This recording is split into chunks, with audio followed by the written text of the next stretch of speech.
Bonjour à tous. Ce vendredi, le président Patrice Talon prononcera son discours annuel devant les députés.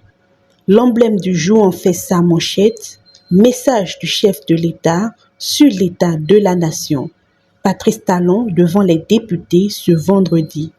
Même son de cloche dans la revue La Cloche qui titre « Dernier sommet de la CEDEAO à Abuja » avec Patrice Talon face aux grandes attentes nationales.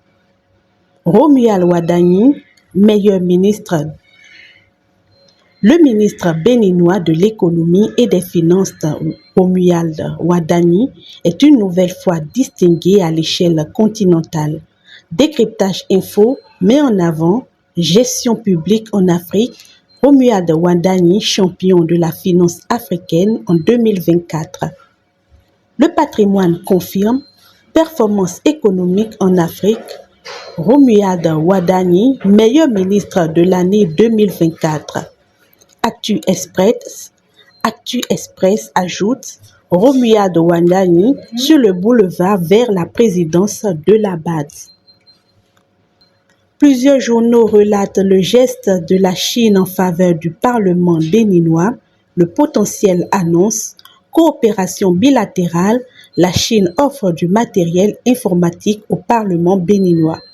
Adjacent News reprend coopération, un lot de matériel offert par la Chine à l'Assemblée nationale. Même thème dans la nouvelle génération qui titre Coopération Bénin-Chine, Louis Vlavonou reçoit le matériel informatique de Wellzong. Le dernier sommet de la CEDEAO à Abuja fait couler beaucoup d'encre.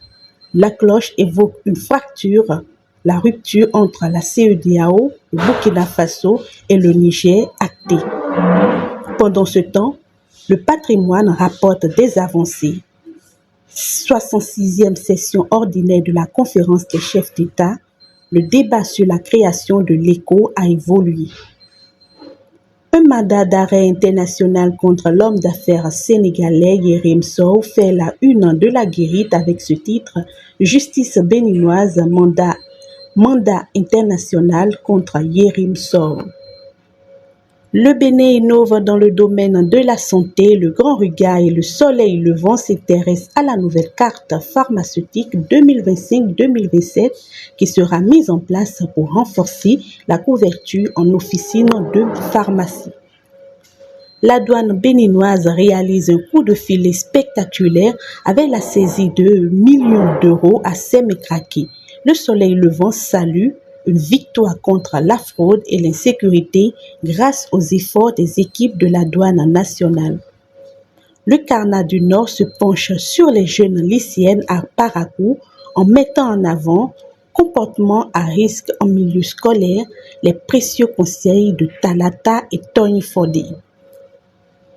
Le président Patrice Talon continue de structurer son équipe de conseillers. La nouvelle génération titre Patrice Talon rencontre ses 12 ministres conseillers vers une probable désignation de coordonnateur.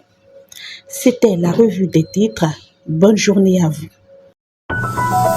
Ibis TV, créé pour inspirer.